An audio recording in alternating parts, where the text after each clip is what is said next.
کبھی ایمان والوں میں سے وہ جو اولاد ہوتی ہے وہ کافر ہوتی ہے، کبھی باپ مسلمان ہوتا ہے تو بیٹا کافر ہوتا ہے. یہ سب اللہ کی شان ہے، اس کو پتہ ہے کہ کس کو ہدایت دینی ہے. تو ہمارا کام کرنے کا کیا، اللہ سبحانہ تعالیٰ سے ہدایت مانگے. اپنی نسلوں کے لیے ہمیشہ دعا کیا کیجیے کہ اے اللہ سبحانہ تعالیٰ ہماری نسلوں کو ایمان اور تقویٰ پہ قائم رکھنے والا بنانا، اور جب آپ ہماری نسل کے آخری انسان کو اس دنیا سے اٹھائے تو اسے مسلمان ہی رکھنا. یہ خبریں غیب کی خبروں میں سے ہیں جس کی وحی ہم آپ کی طرف کرتے ہیں، اور انہیں اس سے پہلے آپ نہیں جانتے تھے نہ آپ کی قوم، اس لیے آپ صبر کرتے رہیں اور انجام کار پرہیزگاروں کے لیے. ہمارے نبی صلی اللہ علیہ وسلم کو تسلی دی جا رہی ہے کہ آپ پہ جو مشکلات آئی ہیں وہ آپ سے پہلے کے بھی لوگوں پر آئی ہوئی ہے، اور یہ قصے سنا کے تسلی دی جا رہی کہ آپ جو ہے وہ صبر کیجیے.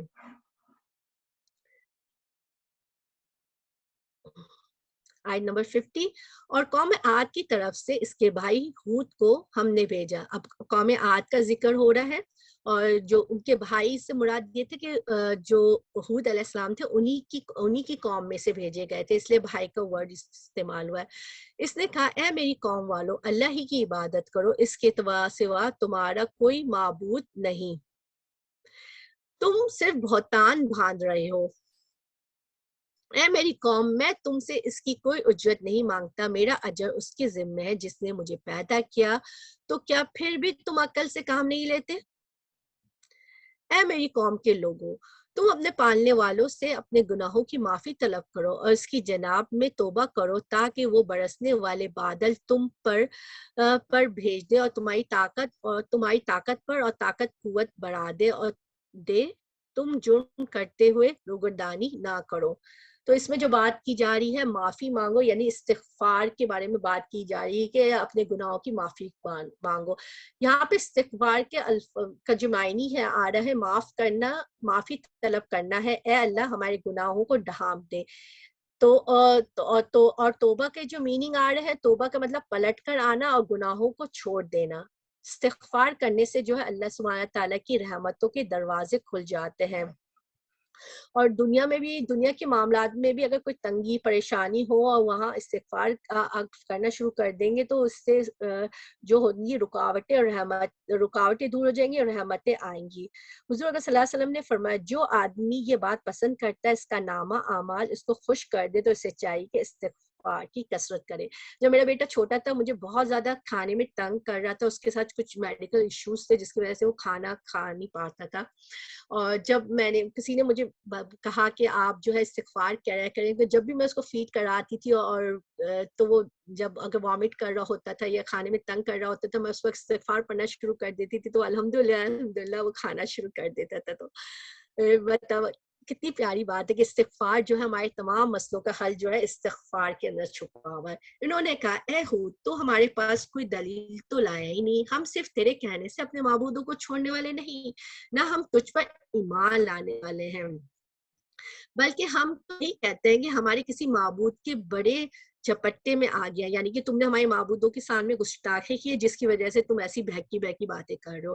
اس نے جواب دیا کہ میں اللہ کو گواہ کرتا ہوں اور تم بھی گواہ رہو کہ میں اللہ کے سوا ان سب سے بیزار ہوں جنہیں تم شریک بنا رہے ہو. اچھا تم سب مل کے میرے خلاف چالے چل لو، مجھے بالکل مہلت بھی نہ دو. میرا بھروسہ صرف اللہ سبحانہ تعالیٰ پر ہے جو میرے اور تم سب کا پروردگار ہے، جس سے جتنے بھی پاؤں دھرنے والے زمین میں سب کی پیشانیاں وہی تھامے ہوئے ہیں، یقیناً میرا رب بالکل صحیح راہ پہ ہے. اگر تم روگردانی کرو تو کرو، میں وہ پیغام پہنچا چکا جو دے کر مجھے تمہاری طرف بھیجا گیا ہے. میرا رب تمہارے قائم مقام لوگوں کو کر دے گا اور تم اس کا کچھ بھی نہ بگاڑ سکو گے، یقیناً میرا پروردگار ہر چیز پر نگہبان ہے. اور جب ہمارا حکم آ پہنچا تو ہم نے ہود کو اور اس کے مسلمان ساتھیوں کو اپنی رحمت سے نجات عطا فرمائی اور ہم نے ان کو ایک سخت عذاب سے بچا لیا. یہ تھی قوم عاد جنہوں نے اپنے رب کی آیت کا انکار کیا تھا اور اس کے رسولوں کی نافرمانی کی اور ہر سرکش نافرمان کی تابعداری کی۔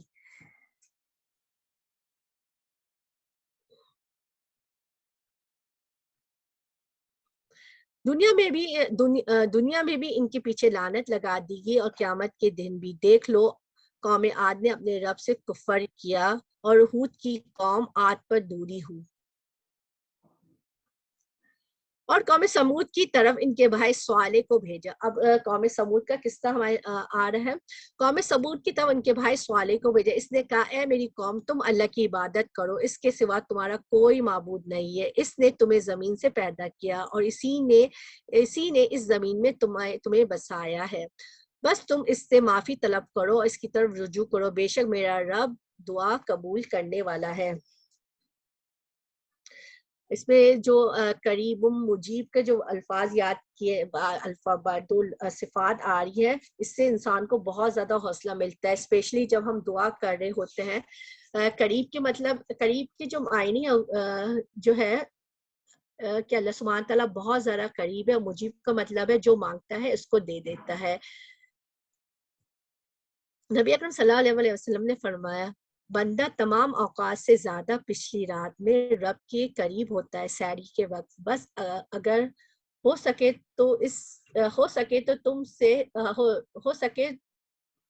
تم سے تو اس گھڑی میں اللہ کو یاد کرنے والوں میں بن جاؤ، یعنی اپنے اوپر لازم کر لو کہ رات کے اس آخری تہی حصے میں اللہ سبحانہ تعالیٰ کو پکارو۔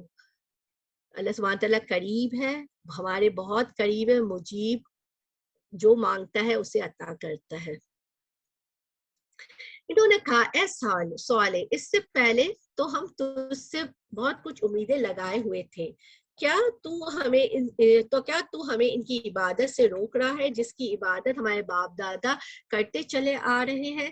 ہمیں تو اس دین میں حیران کن شک ہے جس کی طرف تو ہمیں بلا رہا ہے۔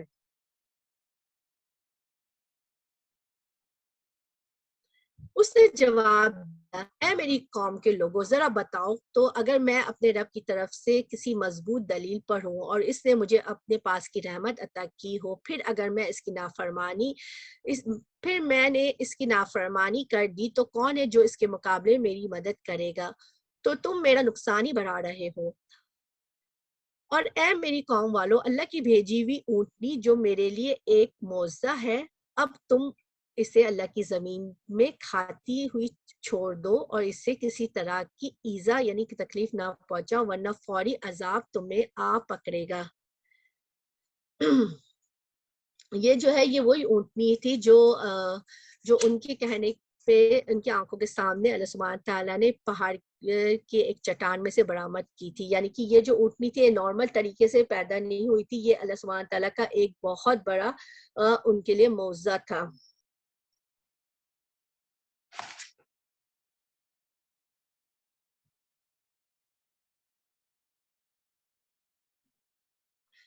پھر بھی لوگوں نے اس اونٹنی کے پاؤں کاٹ ڈالے۔ اس پر صالح نے کہا اچھا تم اپنے گھروں میں 3 دن تک رہ لو، یہ وعدہ جھوٹا نہیں ہے۔ اچھا اس میں جو یہ بات ہو رہی ہے کہ ان کو جو ہے اللہ سبحانہ تعالیٰ ہر بندے سے بہت زیادہ محبت کرتا ہے اور ہر انسان کو اللہ سبحانہ تعالیٰ توبہ کا موقع ضرور عطا فرماتا ہے۔ ان کو بھی 3 دن کی مہلت دی کہ وہ 3 دن ہے تمہارے پاس، تم تو چاہو تو توبہ کر لو، لیکن انہوں نے جو ہے توبہ نہیں کی اور جس کی وجہ سے ان کو عذاب نے آ لیا۔ اور یہاں پہ جو تھی اونٹ کی جو کوچے تھی وہ ایک آدمی نے کاٹی تھی، ٹھیک ہے، لیکن عذاب پوری قوم پر آیا کیونکہ پوری قوم جو ہے اس دل سے اس کے ساتھ تھی۔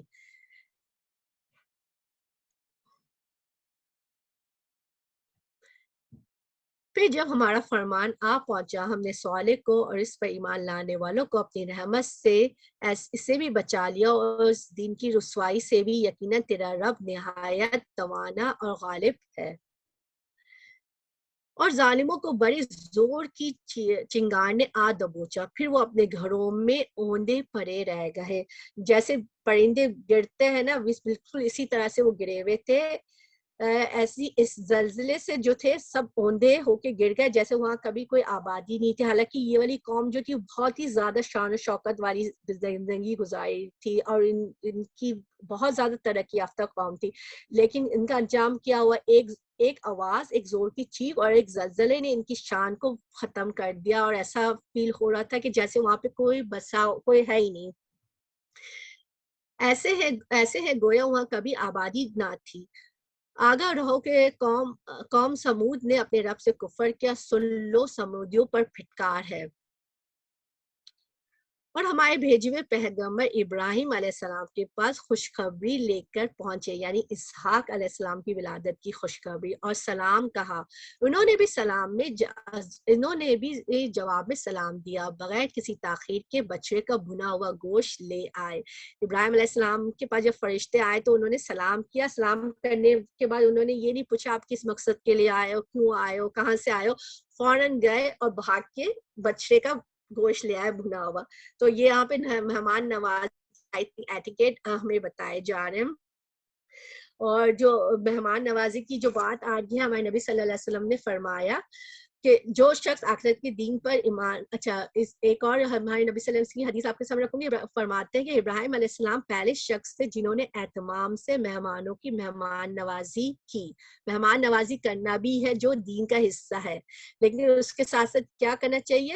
ہمارے نبی صلی اللہ علیہ وسلم کہتے ہیں کوئی آدمی مہمان کے لیے اپنی استطاعت سے بڑھ کر تکلیف نہ اٹھائے، یعنی کہ اب قرضہ لے کر یا بہت زیادہ اپنے اوپر اپنی صحت پہ جبر و تشدد کر کے نا ایک ڈش کی جگہ 10 ڈشز بنا رہے مہمان کے لیے. ایسا نہیں ہونا چاہیے. آپ ایک ڈش بنائیں، اچھی اور بہترین ڈش بنائیں. نبی اکرم صلی اللہ علیہ وسلم نے فرمایا جو شخص اللہ اور آخرت کے دین پر ایمان رکھتا ہے اسے چاہیے کہ اپنی مہمان کی عزت کرے.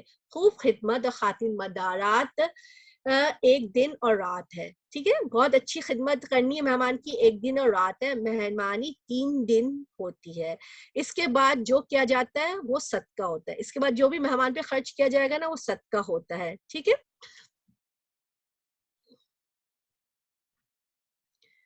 اس کی بیوی کھڑی ہوئی تھی، وہ ہنس پڑی تو ہم نے اسے اسحاق کی اور اسحاق کے بعد یعقوب کی خوشخبری سنائی. وہ کہنے لگے ہائے میری کم بختی، میرے ہاں اولاد کیسے ہوگی؟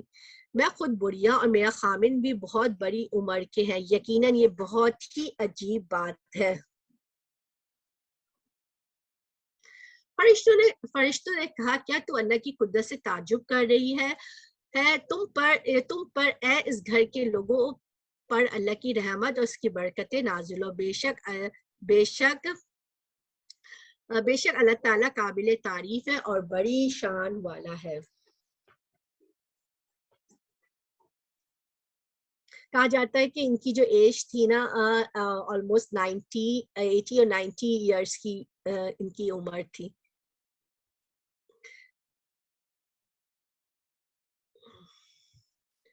جب ابراہیم کا ڈر خوف جاتا رہا، اسے بشارت ابراہیم علیہ السلام کو ڈر، کیونکہ انہوں نے جب کھانا فرشتوں کے سامنے پیش کیا تو انہوں نے کھانے کو ٹچ نہیں کیا، جس کی وجہ سے ان کو خوف محسوس ہوا ابراہیم علیہ السلام کو. لیکن جب ابراہیم علیہ السلام کا خوف جاتا رہا، اسے بشارت بھی پہنچ چکی تو ہم سے لوط کے بارے میں کہنے سننے لگے. یقین ابراہیم علیہ السلام بہت زیادہ تحمل والے، نرم دل اور اللہ کی طرف جھکنے والے تھے. حلیم اور منیب، یہ 2 صفات ابراہیم علیہ السلام کی بیان کی جا رہی ہے یہاں پہ. حلیم وہ شخص ہوتا ہے جو غصہ نہیں کرتا اور دوسرے کے قصور کو پکڑتا نہیں، یعنی کہ دوسرا کوئی غلطی کر لیتا ہے اس کو درگزر کرتا ہے. اور منیب پلٹنے والا، تمام کاموں میں اللہ کی طرف رجوع کرنے والا ہوتا ہے. تو اللہ سبحانہ تعالیٰ سے دعا ہے کہ اللہ سبحانہ تعالیٰ ابراہیم علیہ السلام کی یہ 2 صفات ہمارے اندر بھی پیدا کر دیں. آمین. اے ابراہیم اس خیال کو چھوڑ دیجئے، آپ کے رب کا حکم آ پہنچا ہے اور ان پر نہ ٹالے جانے والا عذاب ضرور آنے والا ہے. جب ہمارے بھیجے ہوئے فرشتے لوط کے پاس پہنچے تو وہ ان کی وجہ سے بہت غمگین ہو گئے اور دل میں کرنے لگے اور کہنے لگے آج کا دن تو بڑی ہی مصیبت کا ہے. کیونکہ وہ جو لوط علیہ السلام کے بعد جو فرشتے آئے تھے وہ بہت زیادہ خوبصورت نوجوان کی شکل میں آئے تھے.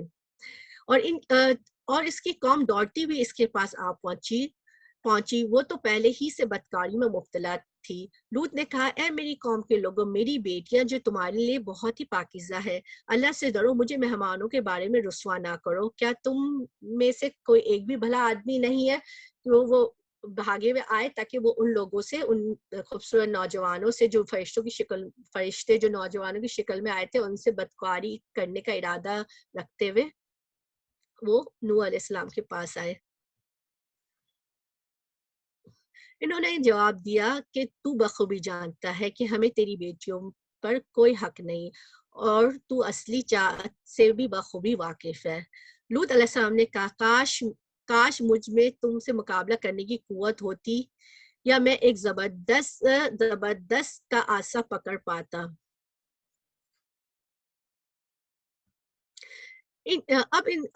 اب فرشتوں نے کہا، اے لوط، ہم تیرے پروردگار کے بھیجے ہوئے ہیں، ناممکن ہے کہ یہ تجھ تک پہنچ جائے، بس تو اپنے گھر والوں کو لے کر کچھ رات رہے اور نکل کھڑا ہو۔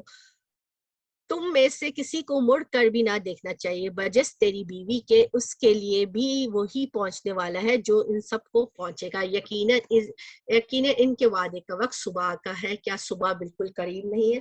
کہ جو انہوں نے جو دعوت دی تو اس میں جو تھا ان کی قوم کا کوئی بھی شخص جو تھا وہ مسلمان نہیں ہوا، ایون کہ ان کی بیوی بھی ان کے ساتھ نہیں تھی، صرف ان کی 2 بیٹیاں تھیں۔ اور یہاں پہ بتایا جا رہا ہے کہ صبح کا ان پر عذاب جو ہے صبح کے وہ مقرر کر دیا گیا ہے جو غفلت کی نیند سو رہے تھے، یعنی کہ صبح کو۔ اور بہت سے لوگ جو ہیں ہم دیکھتے ہیں کہ ساری رات جاگتے ہیں، برے کام کرتے رہتے ہیں، اور فجر کی نماز بھی نہیں پڑھتے اور پھر سو جاتے ہیں۔ اس قوم کا بھی ہو سکتا ہے شاید یہی حال ہو کہ وہ یہی کام جو ہے کرتے تھے۔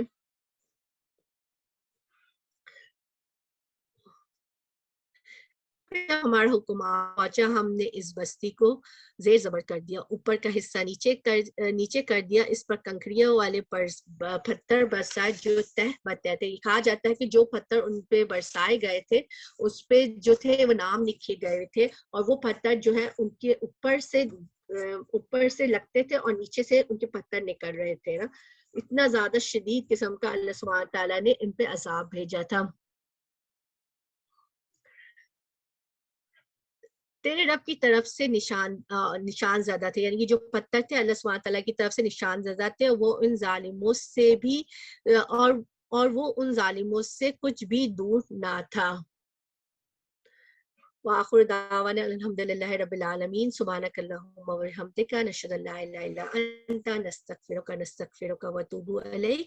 انشاءاللہ تعالیٰ جو نمبر 12 کا سیکنڈ ہاف جو ہے سسٹر شازیہ آپ کے ساتھ اس کا دورہ قرآن کریں گی۔ السلام علیکم ورحمۃ اللہ وبرکاتہ۔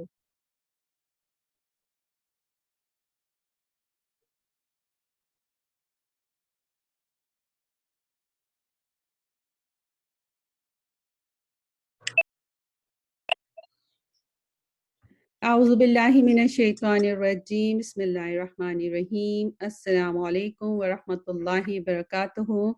جزاک اللہ سسٹر شائنہ، آپ نے جو ہے بہت اچھے طریقے سے ہمیں اس جز کا آپ نے دورہ قرآن کرایا۔ انشاءاللہ اب ہاف آف دا جز انشاءاللہ اللہ کی توفیق سے ہم شروع کرتے ہیں۔ نحمده ونصلي على رسوله الكريم، اما بعد، فاعوذ باللہ من الشیطان الرجیم، بسم اللہ الرحمن الرحیم۔ رب اشرح لی صدری ویسر لی امری واحلل عقدۃ من لسانی یفقہوا قولی۔ ہم سب اپنی نیتوں کا دوبارہ سے جائزہ لیں اور اس کو نیتوں کو خاص کریں۔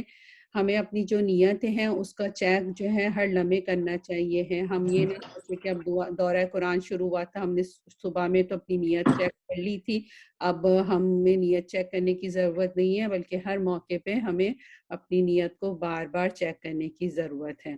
اللہ تعالیٰ ہماری نیتوں کو خالص کرے اور ہمارا سننا جو ہے اس کو عمل میں لے کے آئے، اور اللہ تعالیٰ کا دیدار نصیب فرمائے۔ انشاءاللہ سورہ ہود کی آیہ نمبر 84 سے ہم انشاءاللہ اینڈ تک جائیں گے، اور اس کے بعد جو ہے سورہ یوسف ہم انشاءاللہ کریں گے۔ بسم اللہ۔ جیسا کہ آپ لوگ ابھی سن رہے ہیں پیغمبروں کے واقعات ہیں، تو اسی کو ہم آگے انشاءاللہ کنٹینیو کرتے ہیں۔ أعوذ بالله من الشيطان الرجيم بسم الله الرحمن الرحيم وإلى مدين أخاهم شعيبا قال يا قوم اعبدوا الله ما لكم من إله غيره ولا تنقصوا المكيال والميزان إني أراكم بخير وإني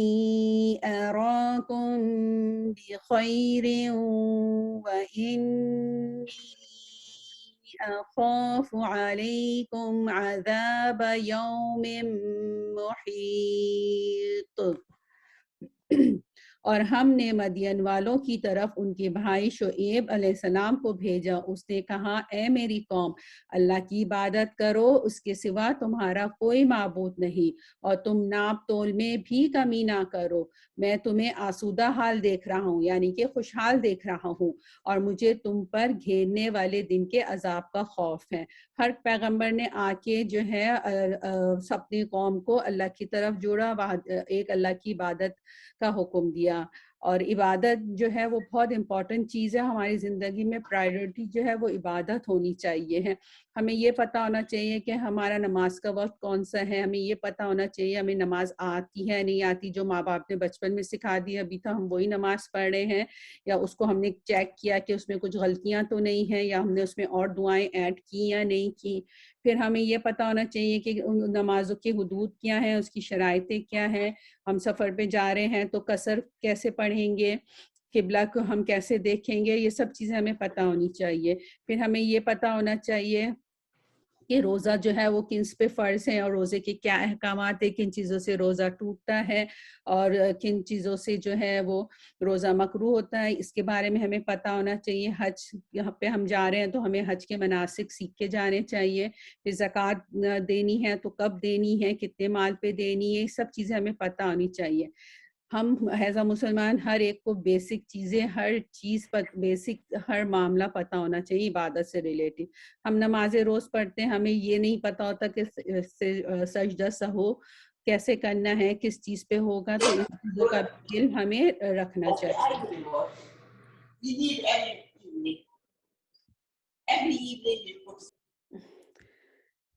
آیا نمبر 85. اے میری قوم ناپ تول کے ساتھ پوری کر لو ناپ تول. اے میری قوم ناپ تول انصاف کے ساتھ پوری کرو، لوگوں کو ان کی چیزیں کم نہ دو، اور زمین میں فساد اور خرابی نہ مچاؤ. جو بھی پیغمبر آئے انہوں نے ہم کو عبادت کے ساتھ جو ہے وہ اخلاقی برائیاں بھی کی اصلاح کے لیے بھی ہماری طرف رہنمائی کی ہے. یہاں پہ شعیب علیہ السلام جو ہے وہ اپنی قوم کی جو ناپ تول میں کمی ہے اس کے بارے میں بات کر رہے ہیں، کیونکہ یہ قوم جو تھی وہ بزنس کمیونٹی تھی، تو ان کو سکھایا جا رہا ہے کہ آپ نے کیا کرنا ہے. اور جو ناپ تول میں جو کمی ہے اس کے بارے میں ہم قرآن میں ہمیں اور جگہ بھی رہنمائی ملتی ہے. اسی آیت کی جو تفسیر ہے یہ ہمیں سورہ مطففین میں بھی ملتی ہے، اس میں جس میں کہا گیا کہ متفین کے لیے ہلاکت ہے، یعنی ناپ تول میں کمی کرنے والوں کے لیے ہلاکت ہے. یہ وہ لوگ ہیں کہ جب لوگوں سے ناپ کر لیتے ہیں تو پورا لیتے ہیں، اور جب دوسروں کو ناپ کر یا تول کر دیتے ہیں تو کم کر کے دیتے ہیں. تو یہ بہت بڑی جو ہے ایک خرابی تھی جس سے بہت زیادہ فساد پھیلنے کا ڈر تھا. بقیت اللہ خیر لکم ان کنتم مؤمنین وما انا علیکم بحفیظ. اللہ تعالیٰ کا حال کیا ہوا اللہ تعالیٰ کا حلال کیا ہوا جو بچ رہے تمہارے لیے بہت ہی بہتر ہے اگر تم ایمان لانے والے ہو. میں تم پر کچھ نگہبان اور دروغہ نہیں ہوں۔ اس کا مطلب ہے باقیات اللہ، جو میں نے ورڈ ہائی لائٹ کیا، اس سے مراد ہے ناپ تول میں کسی قسم کی کمی کیے بغیر دیانتداری کے ساتھ سودا دینے کے بعد حاصل ہو۔ یہ چونکہ حلال اور طیب ہے اور خیر و برکت بھی اسی میں ہے، اس لیے اسے اللہ کا بقیہ قرار دیا، یعنی کہ ایک جائز پروفٹ جو ہے وہ ہمارے لیے کافی ہے۔ انہوں نے جواب دیا، اے شعیب، کیا تیری صلاح تجھے یہی حکم دیتی ہے کہ ہم اپنے باپ داداؤں کے معبودوں کو چھوڑ دیں اور اپنے مالوں میں جو کچھ چاہیں اس کا کرنا بھی چھوڑ دیں؟ تو بڑا ہی باوقار اور نیک چلن آدمی ہے، یعنی کہ ان کو جو ہے تانا مارا جا رہا ہے ان کی پاک بازی کا۔ یہاں پہ صلاۃ کا معنی ہے مراد عبادت یا عبادت دین یا تلاوت ہے۔ اس سے مراد مفسرین کے نزدیک زکوٰۃ اور صدقات ہیں، جس کا حکم ہر آسمانی کتاب میں دیا گیا، یعنی کہ مسلمانوں سے پہلے بھی جو تمام آسمانی مذاہب تھے ان سب پہ زکوٰۃ فرض تھی۔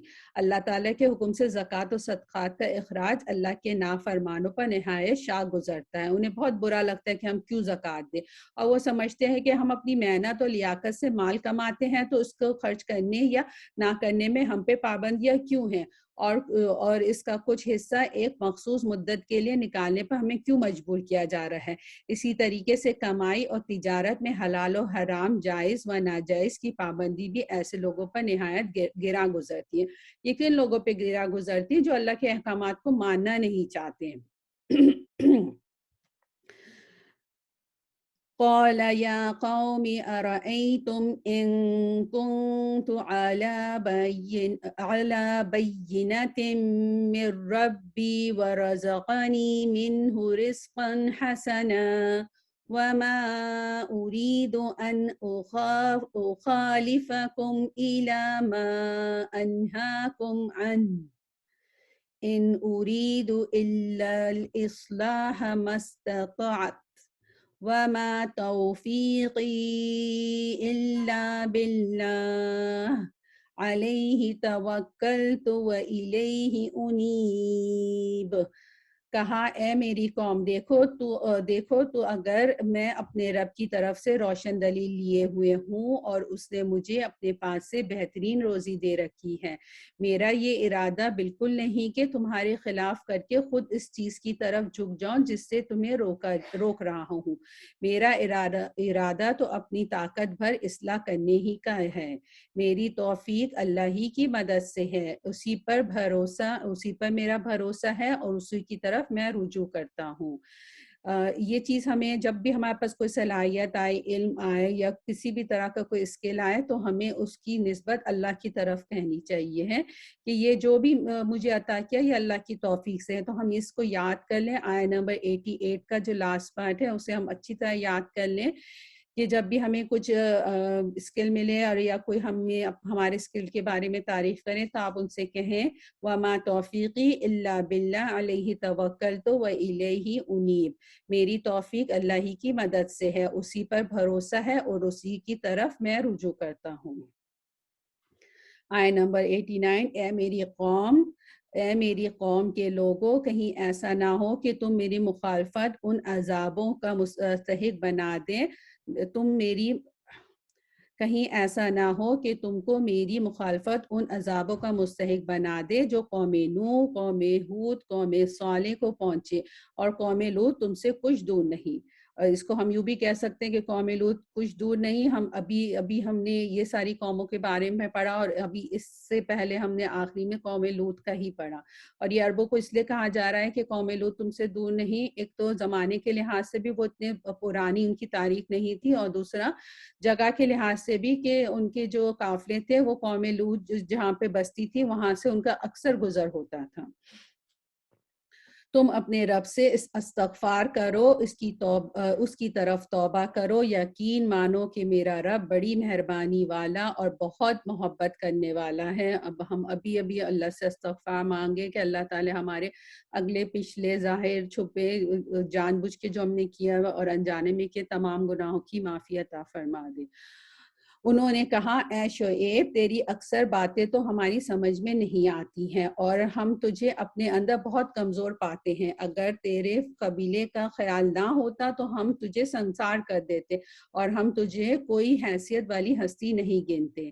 اب آپ دیکھیں کہ جو چیز جو یہاں پہ بات کی جا رہی ہے، ابھی بھی آج کے دور میں بھی یہ سب کچھ ہوتا ہے نا، کہ جو دین کی باتیں کرتا ہے انہیں لوگ ایسے کمزور، بیکورڈ، بیکار سا سمجھتے ہیں، اور لیکن اگر ان کا کوئی قبیلہ یا ان کا کوئی نسل جو ہے وہ کسی بڑے خاندان سے ہوتی ہے تو پھر تھوڑا بہت ان کو وہ دے دیا جاتا ہے، ان کا خیال رکھ دیا جاتا ہے، ورنہ تو خیال تو نہیں رکھتے، بس اس کی وجہ سے ان کو تھوڑا سا ڈھیل دے دی جاتی ہے۔ تو یہاں پہ ان لوگوں نے بھی شعیب علیہ السلام سے یہی بات کی کہ تیری کوئی حیثیت نہیں ہمارے نزدیک، جو ہمیں نصیحت کرا اس سے ہمیں کوئی فائدہ نہیں ہے۔ انہوں نے جواب دیا، یعنی شعیب علیہ السلام نے جواب دیا، اے میری قوم کے لوگوں، کیا تمہارے نزدیک میرے قبیلے کے لوگ اللہ سے بھی زیادہ ذی قوی ہیں کہ تم نے اسے پست پش ڈال دیا ہے؟ یقیناً میرا رب جو کچھ تم کر رہے ہو سب کو گھیرنے والا ہے۔ تو یہاں پہ اسی وقت شعیب علیہ السلام نے ان کی تردید کی اور ان سے کہا کہ یہ قبیلہ وبیلہ کچھ نہیں ہے، یہ جو سب عزت ہے وہ صرف اللہ ہی کی عزت ہے، مجھے جو اللہ نے عزت دی ہے وہ اللہ کی طرف سے عزت ہے، میرے قبیلے میں اس میں کوئی لینا دینا نہیں ہے، میں قبیلے کو کوئی اتنا امپورٹنس نہیں دیتا۔ تو ہمیں بھی چاہیے کہ ہم بھی جو ہے نا اس طرح کی چیزوں پہ میں مغلوب نہ ہونا ان چیزوں سے۔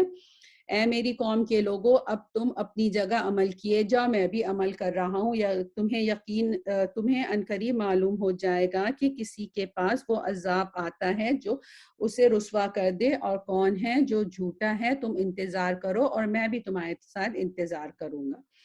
تو اس میں جو ہے شعیب علیہ السلام نے اپنی دعوت انہیں دے دی اور اپنی حجت تمام کر دی، اور اس کے بعد انہوں نے کہا کہ تم نے جو کرنا ہے تم کرو اور پھر ہم اللہ کا فیصلہ دیکھتے ہیں۔ آیت نمبر 94، جب ہمارا حکم عذاب آ پہنچا، ہم نے شعیب علیہ السلام کو اور ان کے ساتھ تمام مومنوں کو اپنی خاص رحمت سے نجات بخشی اور ظالموں کو سخت چنگار کے عذاب نے دبوچ لیا، جس سے وہ اپنے گھروں میں اوندے پڑے ہو گئے۔ یہاں پہ جو ہے سب سے پہلا جو ہے وہ چیخ کا عذاب ہے، اس چیخ سے ان کے دل پارا پارا ہو گیا اور ان کو موت واقع ہو گئی، اور اس کے بعد وہاں پہ زلزلہ بھی آیا۔ تو جہاں تک چیخ کا ہے کہ ایک خاص لیول کا اگر شور ہوتا ہے تو اس سے انسان جو ہے وہ بے ہوش بھی ہونے لگتا ہے اور مر بھی جاتا ہے۔ تو یہاں پہ بیسیکلی انسان کی کمزوری بتائی جا رہی ہے کہ وہ چیخ کے عذاب سے مر گئے تھے، یعنی کہ وہ اپنے آپ کو اتنا بڑا سمجھ رہے تھے لیکن ایک چیخ نے انہیں مار ڈالا، گویا کہ وہ ان گھروں میں کبھی بسے ہی نہ تھے۔ آگاہ ہو مدین کے لیے بھی وہی دوری ہو جیسے دوری سمود کی ہوئی، یعنی لعنت، پھٹکار، اللہ کی رحمت سے محرومی اور دوری۔ وَلَقَدْ أَرْسَلْنَا مُوسَى بِآيَاتِنَا وَسُلْطَانٍ مُبِينٍ۔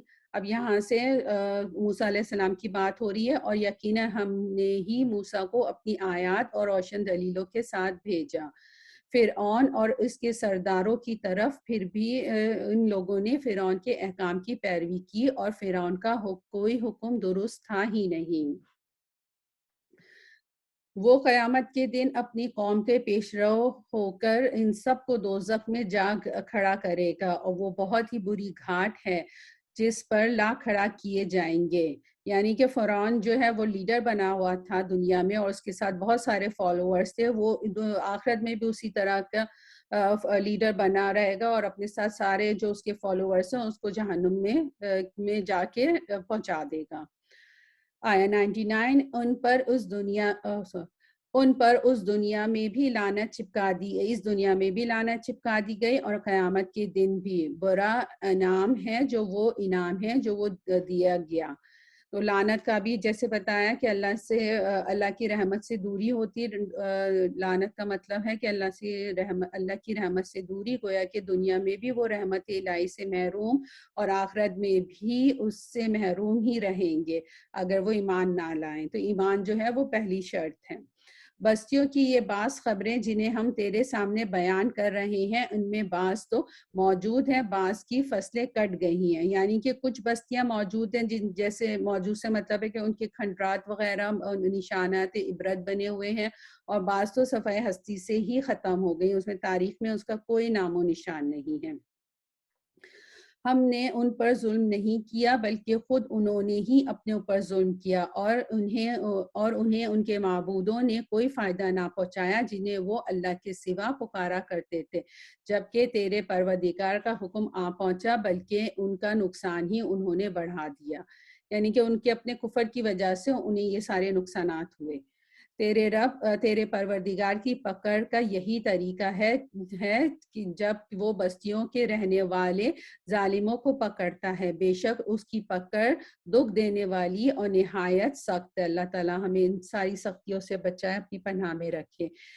نبی کریم صلی اللہ علیہ وسلم نے فرمایا اللہ تعالیٰ یقیناً ظالم کو مہلت دیتا ہے، لیکن جب اس کی گرفت کرنے پر آتا ہے تو پھر اس طرح اچانک گراتا ہے کہ پھر مہلت نہیں دیتا۔ یہ حدیث جو ہے صحیح بخاری کی اور صحیح مسلم کی ہے۔ آیت نمبر 103، یقیناً اس میں ان لوگوں کے لیے نشانی عبرت ہے جو قیامت کے عذاب سے ڈرتے ہیں، وہ دن جس میں سب لوگ جمع کیے جائیں گے، اور وہ دن ہے جس میں سب حاضر کیے جائیں گے، یعنی حساب کتاب کا دن۔ ہم اسے ملتوی کرتے ہیں، وہ صرف ایک مدت معین تک ہے، یعنی کہ قیامت کا ایک وقت مقرر ہے، جب وہ آئے گا تو پھر ایک لمحے کے لیے بھی دیر نہیں ہوگی۔ جس دن وہ آ جائے گی مجال نہ ہوگی کہ اللہ کی اجازت کے بغیر کوئی بات بھی کر لے، سو ان میں کوئی وقت ہوگا اور کوئی نیک وقت ہوگا، یعنی کہ گفتگو نہ کرنے سے مراد ہے کسی کو اللہ تعالیٰ سے کسی طرح کی بات یا شفاعت کرنے کی ہمت ہی نہیں ہوگی الا یہ کہ وہ اجازت دے دیں، یعنی اللہ تعالیٰ خود اجازت دے۔ طویل حدیث شفاعت میں کا مفہوم ہے، رسول کریم صلی اللہ علیہ وسلم نے فرمایا اس دن انبیاء کے علاوہ کسی کو گفتگو کی ہمت نہ ہوگی، اور انبیاء کی زبان پر بھی صرف اس دن یہی ہوگا یا اللہ ہمیں بخش دے، یا اللہ ہمیں بخش دے۔ یہ حدیث صحیح بخاری اور صحیح مسلم کی ہے۔ لیکن جو بدبخت ہوئے وہ دوزخ میں ہوں گے، وہاں چیخیں گے، چلائیں گے۔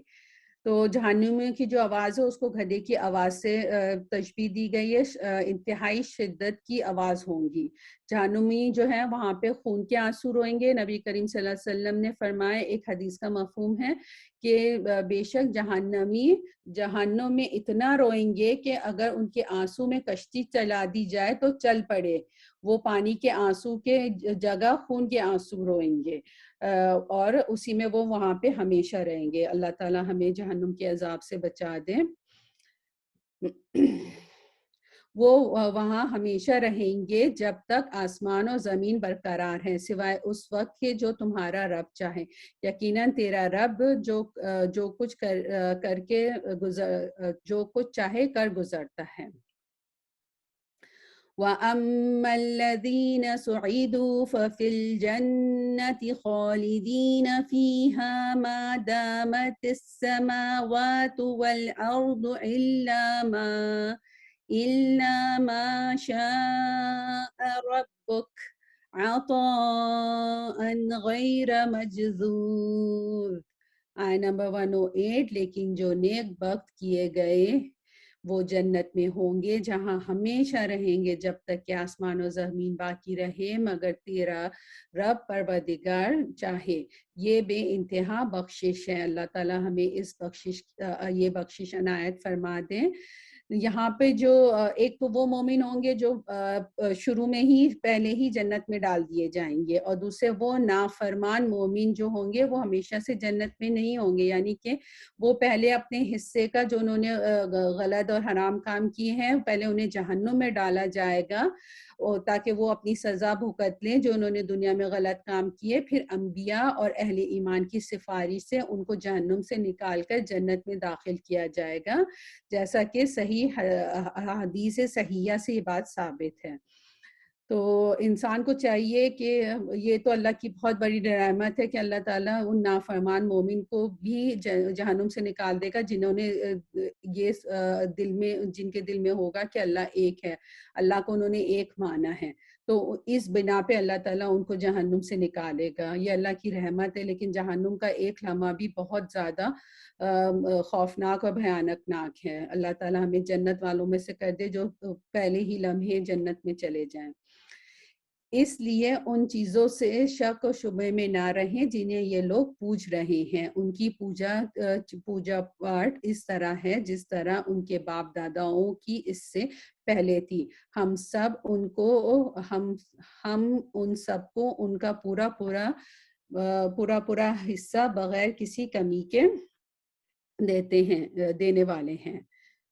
یقیناً ہم نے موسیٰ علیہ السلام کو کتاب دی، پھر اس میں اختلاف کیا گیا. اگر پہلے ہی آپ کے رب کی بات صادر نہ ہو گئی ہوتی تو یقیناً ان کا فیصلہ کر دیا جاتا. انہیں تو اس میں سخت شبہ ہے. یقیناً ان میں سے ہر ایک جب ان کے روبرو جائے گا تو آپ کا رب اس کے اعمال کا پورا بدلہ دے گا. بے شک وہ جو کر رہے ہیں ان سے باخبر ہے، یعنی اللہ تعالیٰ ہر چیز سے باخبر ہے.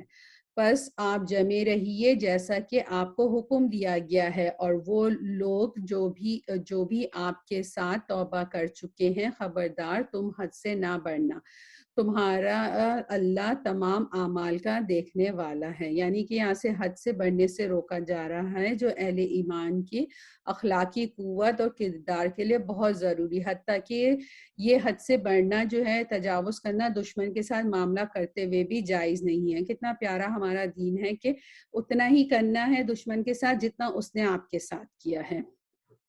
آیت نمبر 113. دیکھو ظالموں کی طرف ہرگز نہیں جھکنا ورنہ تمہیں بھی دوزخ کی آگ لگ جائے گی، اور اللہ کے سوا تمہارا مددگار نہ کھڑا ہو سکے گا، نہ تم مدد دیے جاؤ گے. اس کا مطلب ہے کہ ظالموں کے ساتھ نرمی کرتے ہوئے ان سے مدد حاصل مت کرنا. یعنی کہ یہ اتنی سخت بات تھی اس آیت میں کہ نبی کریم صلی اللہ علیہ وسلم نے ایک حدیث کے مفہوم میں کہا کہ مجھے سورہ ہود اور اس جیسی صورتوں نے بوڑھا کر دیا. یعنی اللہ کے حکم سے بھاگنے کا کوئی راستہ نہیں ہے. دین کتنا بھی مشکل ہو، نجات اسی کے اندر ہی ہے، اور ظالموں کی طرف میلان نہیں رکھنا چاہیے، ان کے اعمال پر راضی نہیں ہونا چاہیے. وَأَقِيمُوا الصَّلَاةَ طَرَفَيِ النَّهَارِ وَزُلَفًا مِّنَ اللَّيْلِ إِنَّ الْحَسَنَاتِ يُذْهِبْنَ السَّيِّئَاتِ ذَلِكَ ذِكْرَى لِلذَّاكِرِينَ. دن کے دونوں سروں میں نماز برپا رکھ، یعنی نماز قائم کر، اور رات کی کئی ساعتوں میں بھی. یقیناً نیکیاں برائیوں کو دور کر دیتی ہیں. یہ نصیحت ہے نصیحت پکڑنے والوں کے لیے. اس آیت میں ایک حدیث ہے. ابو ہریرہ رضی اللہ تعالیٰ عنہ کہتے ہیں کہ رسول کریم صلی اللہ علیہ وسلم نے فرمایا، جس نے اپنے گھر میں وضو کیا پھر اللہ کے گھروں میں کسی گھر کی طرف چل کر گیا تاکہ اللہ کے فرائض میں سے ایک فریضے کو ادا کرے، یعنی نماز ادا کرے، تو اس کی دونوں قدموں میں سے ایک گناہ مٹاتا ہے اور دوسرا درجات بلند کرتا ہے. کتنا اجر ہے باجماعت نمازیوں کے لیے.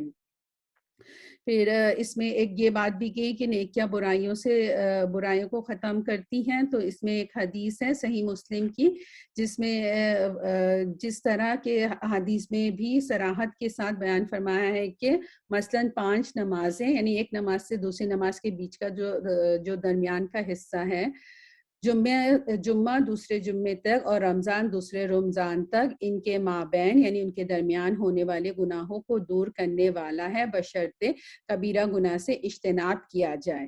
تو یہ ساری چیزیں آپ دیکھیں سبحان اللہ کہ ہمیں ویسے تو جمعہ 5 وقت کی نماز ہم پورا سال پڑھتے ہیں، جمعہ بھی ہمیں پورا سال ملتا ہے، اس مرتبہ رمضان بھی ہمیں ساتھ مل رہا ہے. تو یہ اللہ کی رحمت ہے کہ پچھلے رمضان سے اس رمضان تک بھی جو گناہ ہمارے سے سرزد ہوئے ہیں، اللہ تعالیٰ اس کی بھی ہمیں معافی عطا فرما دے. سبحان اللہ. پھر دوسری حدیث جو ہے، اور حدیث میں ہے کہ رسول کریم صلی اللہ علیہ وسلم نے فرمایا بتلاؤ اگر تم میں سے کسی کے دروازے پر بڑی نہر ہو، وہ روزانہ اس میں 5 مرتبہ نہاتا ہو، کیا اس کے بعد اس کے جسم پر میل کچیل باقی رہے گا؟ صحابہ نے عرض کیا نہیں۔ آپ صلی اللہ علیہ وسلم نے فرمایا اسی طرح 5 نمازیں ہیں، ان کے ذریعے سے اللہ تعالیٰ گناہوں اور خطاؤں کو مٹا دیتا ہے۔ یہ حدیث صحیح بخاری اور صحیح مسلم کی ہے۔ وَاصْبِرْ فَإِنَّ اللَّهَ لَا يُضِيعُ أَجْرَ الْمُحْسِنِينَ۔ آپ صبر کرتے رہیے، یقیناً اللہ تعالیٰ نیکی کرنے والوں کا اجر ضائع نہیں کرتا۔ صبر جو ہے وہ بہت بڑی اللہ کی رحمت ہے۔ پس کیوں نہ تم سے پہلے زمانے کے لوگوں میں سے ایسے اہل خبر لوگ ہوئے جو زمین میں فساد پھیلانے سے روکتے سوائے ان کے چند جنہیں ہم نے ان میں سے نجات دی تھی۔ ظالم لوگ تو اس چیز کے پیچھے پڑ گئے جس میں انہیں آسودگی دی گئی، اور وہ گنہگار لوگ تھے۔ آپ کا رب ایسا نہیں کہ کسی بستی کو ظلم سے ہلاک کر دے اور وہاں کے لوگ نیکوکار ہوں۔ آیا 118، اگر آپ کا پروردگار چاہتا تو سب لوگوں کو ایک ہی راہ پر ایک گروہ کر دیتا، وہ تو برابر اختلاف کرنے والے ہی رہیں گے۔ یعنی کہ اللہ تعالیٰ نے جو تمام لوگوں کا ایک ہی طرح کا دماغ نہیں بنایا، اور نہ ان کی سوچ بھی ایک طرح کی بنائی۔ تو جو ڈفرینس آف اوپینین ہوتا ہے وہ بیسکلی نیچرل ہوتا ہے، مگر ہم کو اس کو اختلاف میں ڈال کے اور اس میں مخالفت کر کے اس کو بڑھانا نہیں چاہیے۔ آپ ایک بات کہہ سکتے ہیں، آپ کو اگر چکن پسند ہے تو آپ کے گھر میں آپ کی ہی بہن ہے، ان کو جو ہے وہ بیف پسند ہے، تو اس کا مطلب یہ تو نہیں کہ آپ لوگ لڑیں کہ بھئی تمہیں چکن کیوں پسند ہے مجھے بیف کیوں پسند ہے۔ ایک چھوٹی سی مثال ہے۔ تو ڈفرینس آف اوپینین ہو سکتا ہے، لیکن اس کو آپ کو جو ہے اس کی مخالفتیں نہیں کرنی چاہیے پھر اس کے ساتھ۔ بجز ان کے جن پر آپ کا رب رحم فرمائے، انہیں تو اس لیے پیدا کیا ہے، اور آپ کے رب کی یہ بات پوری ہے کہ میں جہنم کو جنوں اور انسانوں سب سے پر کروں گا۔ اللہ ہمیں معاف فرمائے۔ رسولوں کے سب احوال ہم آپ کے سامنے آپ کی دل کی تسکین کے لیے بیان کر رہے ہیں۔ آپ کے پاس اس صورت میں بھی حق پہنچ چکا جو نصیحت و واعظ مومنوں کے لیے ہے۔ یہاں پہ بیسکلی رسول اکرم صلی اللہ علیہ وسلم کو تسلی دی جا رہی ہے، ان کو بتایا جا رہا ہے کہ میں جو آپ کے ساتھ یہ کر رہے ہیں، آپ کے ساتھ جو یہ لوگ معاملہ کر رہے ہیں وہ دوسرے پیغمبروں کے ساتھ بھی انہوں نے یہ سب معاملات کیے ہیں۔ آیا 121، ایمان نہ لانے والوں سے کہہ دیجئے کہ تم اپنے طور پر عمل کیے جاؤ، ہم بھی عمل میں مشغول ہیں، اور تم بھی انتظار کرو اور ہم بھی انتظار کریں۔ یعنی کہ آپ کا کام جو ہے وہ صرف ہدایت کا پیغام پہنچانا، ہدایت دینا اللہ کا کام ہے۔ زمینوں اور آسمانوں کا علم غیب اللہ تعالیٰ ہی کو ہے، تمام معاملات کا رجوع بھی اسی کی جانب ہے، پس تجھے اس کی عبادت کرنی چاہیے اور اسی پر بھروسہ رکھنا چاہیے، اور تم جو کچھ کرتے ہو اس سے اللہ بے خبر نہیں۔ الحمدللہ سورہ ہود کو اللہ کے حکم سے ختم ہوئی۔ اب ہم سورہ یوسف انشاءاللہ سٹارٹ کریں گے۔ یہ سب ساری صورتیں ہم پڑھتے ہیں، سارے نبیوں کی جو واقعات پڑھتے ہیں، تو ہمیں چاہیے کہ اپنے بچوں کے ساتھ بھی یہ چیزیں شیئر کریں، کیونکہ ان سارے واقعات میں ہمارے لیے بہت زیادہ لیسن، یہ دنیاوی کہانیاں نہیں ہیں، یہ جو سارے واقعات حقیقت میں ہوئے ہیں، اور ہر واقعے میں بہت ساری جو ہے وہ اللہ کی نشانیاں ہیں، ہمارے لیے عبرت کے بہت بڑے بڑے لیسن ہیں، چاہے بچے چھوٹے ہوں یا بڑے ہوں۔ اپنے پروفٹس کی اس سٹوریز بچوں کو سنائیں، صحابہ کی سنائیں، تابعین، تبع تابعین کی، صحابیات کی سٹوریز بچوں کو سنائیں، تاکہ انہیں پتہ چلے کہ ہماری صحابیات کیسی تھی، یہ سب کو ہمارا رول ماڈل ہونا چاہیے۔ ہم نے شروع سے اپنے بچوں کو یہ سٹوریز نہیں سنائیں، اب ہمارے بچے اگر جوان ہو گئے تو ہم یہ سوچے ہاں اب تو ہمارا ٹائم گزر گیا، نہیں گزرا ٹائم، بڑے بچوں کو بھی سنائیں۔ سٹوری صرف چھوٹے بچوں کے لیے نہیں ہوتے، بڑے بچوں کے لیے بھی ہوتی۔ تو آج سے کوشش کریں کہ ہم یہ ساری جو سٹوریز ہیں وہ اپنے بچوں کو سنائیں۔ انشاءاللہ ہم سورہ یوسف کی طرف انشاءاللہ چلتے ہیں۔ اعوذ باللہ من الشیطان الرجیم، بسم اللہ الرحمن الرحیم۔ الف لام را تلك آیات الکتاب المبین انا انزلناه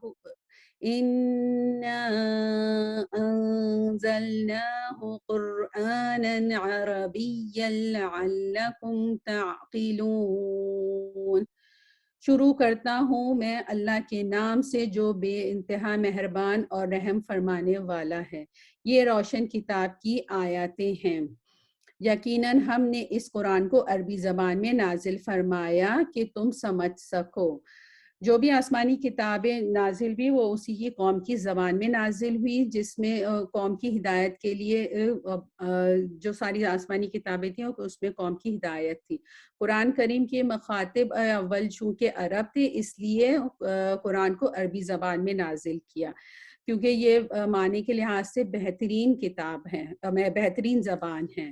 عربی میں ہی کیوں اتارا گیا؟ کیونکہ قرآن کا جو بھی میسج تھا وہ عربی میں اس لیے اتارا گیا کیونکہ عربی جو ہے وہ بہت ہی فصیح جو ہے لینگویج ہے، کیونکہ قرآن کا جو میسج تھا وہ اسی میں ہی انسان سمجھ سکتا تھا، کیونکہ اس کے اندر بہت ساری وکیبلریز ہیں، اس کے اندر بہت زیادہ وسعت پائی جاتی ہے جو قرآن کو سمجھنے کے لیے یہ ہر قوم کے لیے آسانی سے اس کو سمجھ میں آ سکتی ہیں.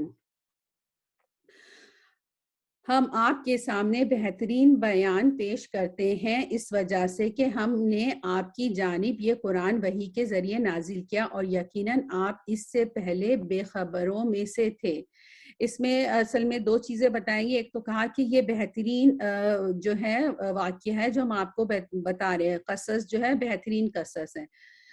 جو قرآن کی میں جو بھی واقعات ہوئے ہیں اس پہ ہمارا ایمان ہونا چاہیے کہ وہ واقعی واقعات ہوئے ہیں، وہ صرف انجوائمنٹ کے لیے اللہ نے قرآن میں نہیں ڈالے ہیں، بلکہ وہ واقعات واقعی پیش ہوئے ہیں، وہ پورے سچے واقعات ہیں اور ان سے ہمیں لیسن بھی لینا چاہیے ہیں. پھر یہاں پہ یہ کہا کہ اور یہاں پہ پھر اس بات کا بھی بتا دے کہ رسول اللہ صلی اللہ علیہ وسلم کو وحی کے ذریعے بتایا جا رہا ہے، کیونکہ اس سے پہلے وہ بے خبر تھے. یعنی نبی کریم صلی اللہ علیہ وسلم کے علم میں یہ کہانی نہیں تھی، یہ تو اللہ نے پوری صورت میں ایک ہی واقعہ بیان کیا جو یوسف علیہ السلام کا ہے، اور اس واقعے میں بہت زیادہ لیسن ہے، اسی لیے اللہ نے پوری سورہ کو جو ہے اسی کے لیے مخصوص کر دیا ہے. قرآن کریم کے ان الفاظ سے یہ بھی ظاہر ہے کہ نبی کریم صلی اللہ علیہ وسلم غیب کا علم نہیں رکھتے تھے، ورنہ اللہ تعالیٰ کو آپ کو بے خبر قرار نہ دیتے. یعنی کہ اللہ تعالیٰ یہاں نہیں یہ نہیں کہتے کہ آپ بے خبر تھے. اب انشاءاللہ ان کا جو ہے سورہ یوسف علیہ السلام کا قصہ شروع ہو رہا ہے. جبکہ یوسف علیہ السلام نے اپنے باپ سے ذکر کیا کہ ابا جان، میں نے 11 ستاروں کو اور سورج اور چاند کو دیکھا کہ وہ سب مجھے سجدہ کر رہے ہیں. تو یہاں پہ بات آئی خواب کی. اس صورت میں خواب کا کافی جگہ ذکر ہے 3 مقامات پہ. پہلے ہم یہ دیکھ لیں کہ خواب ہوتا کیا ہے. خواب جو ہوتا ہے 3 طرح کے خواب ہوتے ہیں. ایک اچھا خواب ہوتا ہے جو اللہ کی طرف سے خوشخبری ہوتی ہے، جس پہ ہمیں الحمدللہ کہنا چاہیے. ایک خواب وہ ہوتا ہے جو شیطان کی طرف سے ہوتا ہے، جو ہمیں غمگین کرتا ہے. اور ایک خواب وہ ہوتا ہے جو بندے کے اپنے خیالات ہوتے ہیں. اچھا خواب آنے پر ہمیں اللہ کا شکر ادا کرنا چاہیے، خوش ہونا چاہیے، اور اس کو اپنے کسی ہمدرد اور مخلوص لوگوں کو ہی صرف بیان کرنا چاہیے. نبی کریم صلی اللہ علیہ وسلم نے فرمایا، حدیث کا مفہوم ہے، خواب کسی عالم یا خیر خواہ لوگ ہی سے بیان کیا جائے، لیکن اگر برا خواب آئے تو اسے کسی کو بھی بیان نہیں کرنا چاہیے اور اس کے شر سے اللہ کی پناہ مانگنی چاہیے. یعنی کہ جب بھی برا خواب ہے وہ آپ نے کسی سے بھی نہیں کہنا ہے، ٹھیک ہے، اپنے مخلص لوگوں سے بھی نہیں کہنا، کیونکہ یہاں پہ نبی کریم صلی اللہ علیہ وسلم نے یہ فرما دیا، بلکہ اس کے شر سے اللہ کی پناہ مانگنی چاہیے. ابو سلمہ رضی اللہ تعالی عنہ کہتے ہیں کہ میں ایسے خوفناک خواب دیکھتا تھا کہ میں دیکھتا تھا جو مجھے بیمار کر دیتے تھے. ہم تو نہیں بیمار ہوتے، شاید ہم میں سے لوگ ہوتے ہوں گے بیمار. یہ پڑھ کے مجھے خود بہت تعجب ہوا کہ اتنے برے خواب آتے تھے کہ وہ بیمار پڑ جاتے تھے. یہاں تک کہ میں نے ابو قتادہ کو کہتے ہوئے سنا میں بھی ایسے خواب دیکھتا ہوں جو مجھے بیمار کر دیتے ہیں. اس سے پتہ چلتا ہے کہ صحابہ، تابعین، بڑے نیک لوگوں کو ایسے خواب آتے ہیں جس میں شیطان دشمن نہ دن کو چھوڑتا ہے اور نہ رات کو بھی ان کو نہیں چھوڑتا اور ان کو غمگین کرنے والے باتوں میں ڈالتا ہے. اور وہ کہتے ہیں کہ میں نے نبی کریم صلی اللہ علیہ وسلم سے فرماتے سنا، یہ بھی حدیث کا مفہوم ہے، تم میں سے جب کوئی ناپسندیدہ خواب دیکھے تو اس کے شر اور شیطان کے شر سے اللہ کی پناہ مانگے۔ اب یہ طریقہ بتایا جا رہا ہے کہ کیسے پناہ مانگنی ہے۔ 3 بار اپنے بائیں طرف یعنی لیفٹ سائڈ کی طرف تھو تھو کر دے اور کسی سے بھی بیان نہ کر، ایسا کرنے سے وہ خواب اسے کوئی نقصان نہیں دے گا انشاءاللہ۔ تو یہاں پر یہ بتا دیا کہ اگر آپ کو برا خواب آئے تو آپ نے 3 طرف تھتکار دینا ہے، ٹھیک ہے۔ اور پھر یہاں پہ جو اب یہاں پہ جو بات ہو رہی ہے کہ یہاں پہ یوسف علیہ السلام نے بہت میننگ فل خواب دیکھا تھا، اور وہ یہ خواب جو ہے وہ اپنے باپ کو سنا رہے ہیں، کیونکہ ان کے باپ جو ہے وہ عالم بھی تھے اور نبوت بھی تھے۔ اب وہ دیکھیں گے کہ آگے چل کے ہم دیکھیں گے کہ وہ کتنی پیاری نصیحت کرتے ہیں اپنے بیٹے کو۔ یعقوب علیہ السلام نے کہا، پیارے بچے، اپنے اس خواب کا ذکر اپنے بھائیوں سے نہ کرنا، ایسا نہ ہو کہ وہ تیرے ساتھ کوئی فریب کاری کریں، شیطان تو انسان کا کھلا دشمن ہے۔ تو یہاں پہ انہوں نے بتا دیا کہ دل میں مطلب آپ نے جو اتنا اچھا خواب دیکھا ہے تو آپ اپنے بھائیوں سے اس کا ذکر نہ کریں، کیونکہ 11 ستاروں سے مراد جو ہے وہ 11 یعقوب علیہ السلام کے 11 بیٹے تھے، اور چاند اور سورج جو سجدہ کرتے وہ ماں باپ تھے۔ تو اگر بھائیوں کو پتہ چلتا تو ویسے بھی ان کے دل میں یوسف علیہ السلام کے خلاف جیلسی تھی، تو ان کو پتہ چلتا کہ اچھا یہ کچھ ایسا کام کرے گا جس سے ہمیں اس کو سجدہ کرنا پڑے گا، تو ہم اس کو اب نقصان پہنچائیں۔ تو یہ خدشہ جو تھا وہ یعقوب علیہ السلام کو پہلے سے ہی انہوں نے اس کو بھانپ لیا تھا۔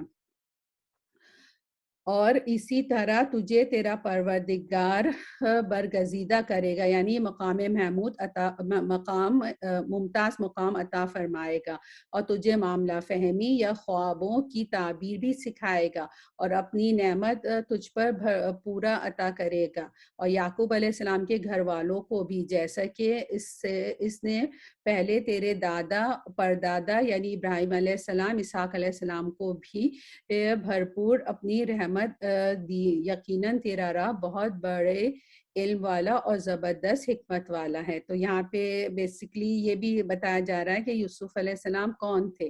یوسف علیہ السلام کے باپ یعقوب علیہ السلام تھے، یعقوب علیہ السلام کے باپ اسحاق علیہ السلام تھے، اور اسحاق علیہ السلام کے جو باپ تھے وہ ابراہیم علیہ السلام تھے، یعنی کہ ابراہیم علیہ السلام کے پر پوتے تھے یوسف علیہ السلام، یعنی یوسف علیہ السلام کے پردادا جو ابراہیم علیہ السلام سے ان کی نسل آگے چل رہی تھی۔ اور یہاں پہ جو یعقوب علیہ السلام نے کہا نا کہ تمہارے بھائیوں کو نہیں پتہ چلنا چاہیے اس کا، تو یہاں پہ بیسکلی یعقوب علیہ السلام اپنے بیٹے کے سامنے ان کے بھائیوں کی غیبت نہیں کر رہے تھے، بلکہ ان کو نصیحت کر رہے تھے، ان کو شر سے بچنے کی نصیحت کر رہے تھے کہ اگر آپ کو کسی کے بارے میں پتا ہو کہ کسی کے اندر کوئی برائی ہے تو اسے لمبے چوڑے قصے کی طرح کسی کو نہ بتائیں، بس اسے ایک مختصراً بات کر کے جو ہے وہ ان کو صرف محتاط کر دیا جائے کہ یہ بندے میں یہ برائی ہے، آپ نے اس سے بچ کے رہنا ہے۔ یقیناً یوسف علیہ السلام اور اس کے بھائیوں میں دریافت کرنے والوں کے لیے بڑی نشانیاں ہیں۔ اور جب کہ انہوں نے کہا یوسف اور اس کا بھائی بنسبت ہمارے باپ کو بہت زیادہ پیارے ہیں، حالانکہ ہم طاقتور جماعت ہیں، کوئی شک نہیں کہ ہمارا ابا سری غلطی پہ ہیں، یعنی کہ یہاں پہ انہوں نے کہا کہ یوسف علیہ السلام اور اس کا بھائی، یعنی کہ یوسف علیہ السلام کا بھائی جو تھا وہ بنیامین، تو یہ 2 ماؤں کے بچے تھے، ایک ماں سے 11 بیٹے تھے اور ایک ماں سے یوسف علیہ السلام اور ان کے بھائی بنیامین تھے۔ اور اس میں جو یوسف علیہ السلام تھے وہ جو ہیں وہ بہت یعقوب علیہ السلام کو بہت زیادہ عزیز تھے۔ یوسف علیہ السلام پھر انہوں نے اس کے بعد آیہ نمبر 9، یوسف کو مار ہی ڈالو، اسے کسی نامعلوم جگہ پھینک دو، تمہارے والد کا رخ صرف تمہاری طرف ہی ہو جائے گا، اس کے بعد تم نیک ہو جانا۔ یہاں پہ کتنی ایک بڑی بات کی طرف، ایک تو وہ اس کا ان کے قتل کا پلان کر رہے تھے، اور دوسرا انہوں نے کہا کہ ابھی تو تم نے جو کرنا ہے کر لو، اس کے بعد جو ہے وہ تم نیک بن جانا۔ تو یہاں پہ جو ہے نا یہ چیز بہت غلط ہے، بہت بڑا جرم ہے کہ ہم غلطی کریں گے، ہاں ابھی کر لیتے پھر بعد میں ہم اللہ سے اس کی توبہ کر دیں گے، تو ایسا نہیں کرنا چاہیے۔ ان میں سے ایک نے کہا یوسف کو قتل نہ کرو بلکہ اسے کسی اندھے کنویں کی تہ میں ڈال آؤ کہ اسے کوئی آتا جاتا قافلہ اٹھا لے جائے، اگر تمہیں کرنا ہی ہے تو یوں کر لو۔ تو اس میں سے دوسرے نے جو ہے پھر یہ مشورہ دیا کہ اس کو قتل نہ کرو بلکہ اسے کسی اندھے کنویں میں ڈال دو۔ تو آپ سوچیں کہ کتنی جیلسی تھی ان کے اندر نا۔ پھر ایک بات یہ بھی ہے کہ جو ہم جیسے یوسف علیہ السلام کو جو خواب آیا وہ نہ بتانے کی وجہ یہ بھی تھی کہ آپ کی نعمت جو ہے نا آپ وہ لوگوں کو نہ بتائیں جب تک کہ وہ نعمت خود ضائع نہ ہو جائے۔ اس کا مطلب یہ بھی ہے کہ جیسے آپ کچھ کام کرنے والے ہیں، آپ کو کچھ نعمت ملنے والی، جب تک وہ پوری مل نہیں جائے جب تک آپ اس کا ذکر کسی سے نہ کریں نا، کیونکہ حاسد ہمارے ہر جگہ موجود ہے۔ نبی کریم صلی اللہ علیہ وسلم کی حدیث کا مفہوم بھی ہے کہ ہر صاحب نعمت حسد کیا جاتا ہے، تو اس حسد سے بچنے کے لیے آپ جو ہیں اپنی نعمتوں کو کا ہر جگہ چرچا نہ کریں کہ میں نے یہ کام کیا اور مجھے یہ ملنے والا، اور میرے بیٹے کا یہاں رشتہ ہونے والا ہے، میری بیٹی یہاں جاب کرنے والی ہے۔ تو جب تک وہ چیز خود ہی ظاہر نہ ہو جائے جب تک آپ اس کا ذکر نہ کریں، اپنی نعمتوں کی حفاظت کریں۔ انہوں نے کہا ابا، یعنی ان بھائیوں نے کہا ابا آخر آپ یوسف علیہ السلام کے بارے میں ہم پر اعتماد کیوں نہیں کرتے؟ ہم تو اس کے خیر خواہ ہیں، کل آپ اسے ضرور ہمارے ساتھ بھیج دیجئے کہ خوب کھائے پیے اور کھیلے، اس کی حفاظت کے ہم ذمہ دار ہیں۔ یعنی کہ یوسف علیہ السلام کو اپنی چکنی چپڑی باتوں میں لا کے انہوں نے ان کو منوا لیا کہ وہ یوسف علیہ السلام کو لے جائیں۔ یعقوب علیہ السلام نے کہا، یعنی ان بھائیوں کے اپنے بیٹوں کے جواب میں انہوں نے کہا اسے تمہارا لے جانا مجھے تو سخت غمگین کر دے گا، اور مجھے یہ بھی کھٹکا لگا رہے گا کہ تمہاری غفلت میں اسے بھیڑیا کھا جائے۔ انہوں نے اپنا تھوڑا سا وہ بھی بتا دیا، اپنا ایک ڈاؤٹ بھی بتا دیا۔ انہوں نے جواب دیا، یعنی بیٹوں نے جواب دیا کہ ہم جیسی زوراور جماعت کی موجودگی میں بھی اگر اسے بھیڑیا کھا جائے تو ہم بالکل نکمے ہوئے۔ نکمے ہوئے دیکھ رہے ہیں آپ کس طرح سے ان کا برین واش کر رہے ہیں۔ پھر جب اسے لے چلے اور سب نے مل کر ٹھان لیا کہ اسے غیر آباد گہرے کنویں کی تہ میں پھینک دیں گے، ہم نے یوسف علیہ السلام کی طرف وحی کی کہ یقیناً وقت آ رہا ہے تو انہیں اس ماجرے کی خبر اس حال میں دے گا کہ وہ جانتے ہی نہ ہوں گے۔ یہاں پر جو ہے یوسف علیہ السلام کو اللہ نے اسی وقت ہی وحی کی جب وہ ان کو کنویں میں پھینک رہے تھے کہ تسلی دیا اور ان کو حوصلہ دیا وحی کے ذریعے کہ گھبرانے کی ضرورت نہیں، ہم تمہاری حفاظت کریں گے۔ اور یہ جو سب حالات جب ہوئے ہیں نا، اس کی خبر تم خود ہی ان کو دو گے جبکہ ان کو پتہ بھی نہیں ہوگا کہ تم یوسف علیہ السلام ہو۔ اس کا انشاءاللہ آگے اس کی ڈیٹیل آئے گی نیکسٹ پارے میں۔ اور عشاء کے وقت وہ سب اپنے باپ کے پاس روتے ہوئے پہنچ گئے اور کہنے لگے ابا جان ہم تو آپس میں دوڑ میں لگ گئے اور یوسف علیہ السلام کو ہم نے اپنے اسباب کے پاس چھوڑ دیا، یعنی اپنے سامان کے پاس چھوڑ دیا تھا، بس اسے بھیڑیا کھا گیا۔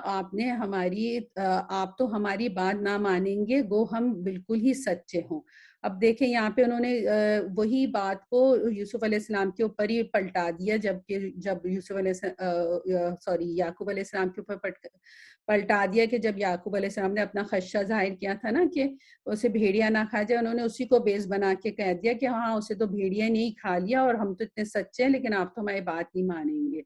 تو کیونکہ حضرت یعقوب علیہ السلام کو اپنے بیٹوں کا پتہ تھا۔ آیہ نمبر 17 وَجَاءُوا عَلَىٰ قَمِيصِهِ بَدَمٍ كَذِبٍ قَالَ بَلْ سَوَّلَتْ لَكُمْ أَنفُسُكُمْ أَمْرًا فَصَبْرٌ جَمِيلٌ وَاللَّهُ الْمُسْتَعَانُ عَلَىٰ مَا تَصِفُونَ۔ اور یوسف علیہ السلام کے کرتے کو جھوٹ موٹ کے خون آلود بھی کر لائے تھے، جھوٹ موٹ کے خون سے خون آلود بھی کر لائے تھے۔ باپ نے کہا یوں نہیں بلکہ تم نے اپنے دل ہی میں ایک بات بنا لی ہے، پس صبر ہی بہتر ہے اور تمہاری بنائی ہوئی باتوں پر اللہ ہی سے مدد طلب کرنی چاہیے۔ تو یہاں پہ صبر کے بارے میں بات ہو رہی، صبر جمیل، بہترین صبر۔ اس کو بھی ہمیں یاد رکھنا چاہیے کہ بہترین صبر کیا ہوتا ہے، صبر جمیل واللہ المستعان علی ما تصفون۔ یہی بات حضرت عائشہ رضی اللہ تعالی عنہا نے بھی کہی تھی جب ان پہ تہمت لگی تھی۔ امام سوری نے کہا اور یہ جو صبر جمیل ہے وہ صبر وہ ہوتا ہے جس میں کوئی شکوہ نہیں ہوتا. ہم سب سے شکوہ کریں پھر ہم کہیں کہ ہم نے صبر جمیل کیا, وہ نہیں ہوتا. امام سوری نے کہا صبر 3 باتوں پر ہے.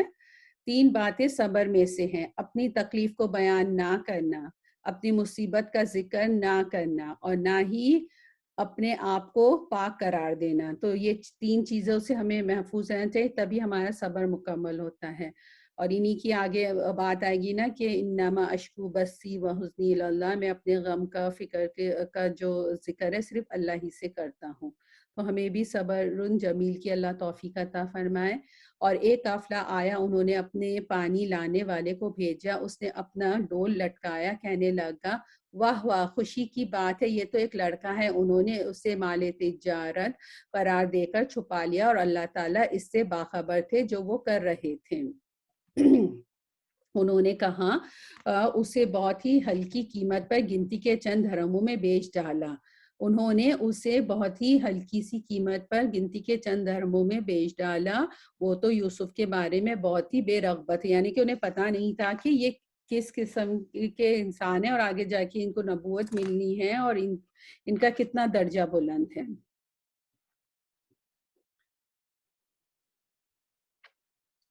مصر والوں میں سے جس نے اسے خریدا تھا, اس نے اپنی بیوی سے کہا کہ اسے بہت عزت و احترام کے ساتھ رکھو, بہت ممکن ہے کہ یہ ہمیں فائدہ پہنچائے یا اسے ہم بیٹا ہی بنا لیں.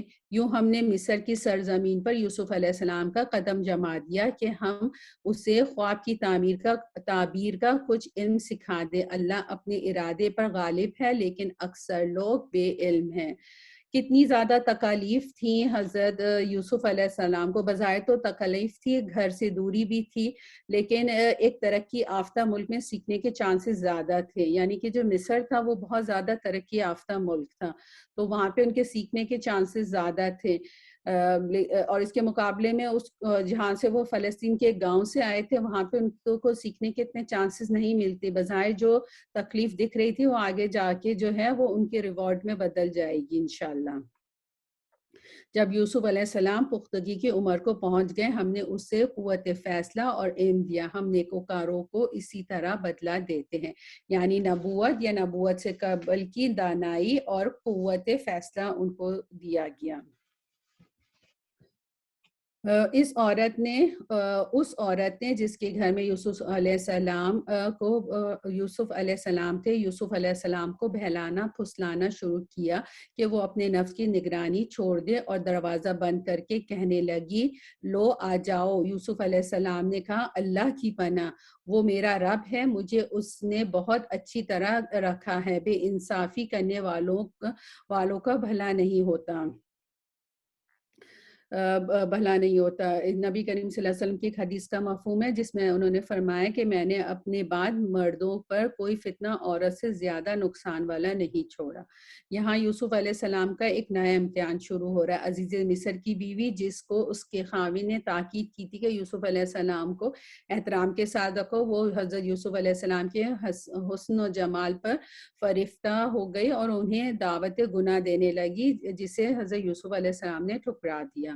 اس عورت نے یوسف علیہ السلام کی طرف کا قصد کیا اور یوسف علیہ السلام اس کا قصد کرتے اگر وہ اپنے پروردگار کی دلیل نہ دیکھتے.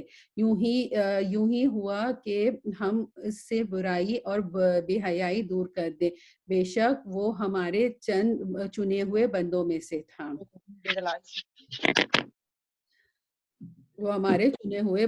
سے تھا.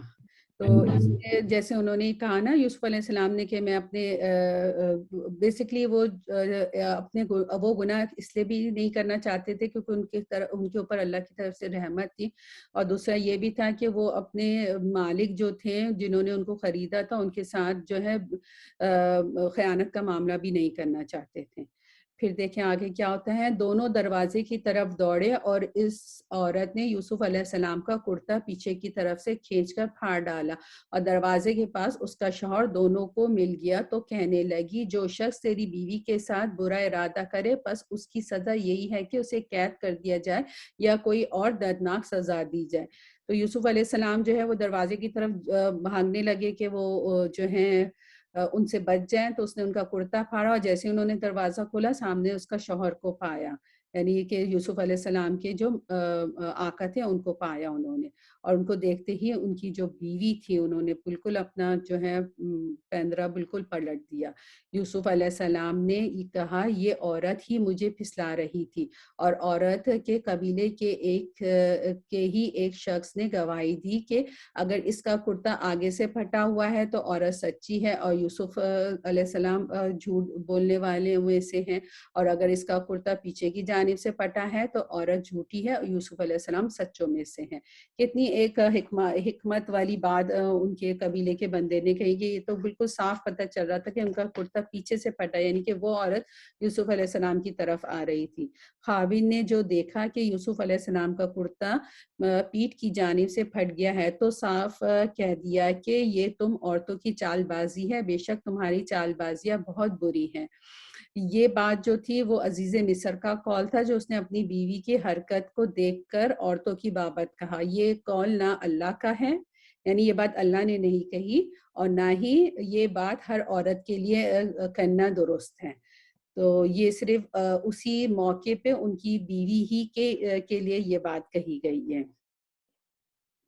اور ان کی جو اس زمانے میں جو ان کے ارد گرد میں جو عورتیں تھیں ان کے بارے میں یہ کہی گئی۔ آگے ہم دیکھتے ہیں کہ ان سب عورتوں کو کیوں انہوں نے یہ بات کہی۔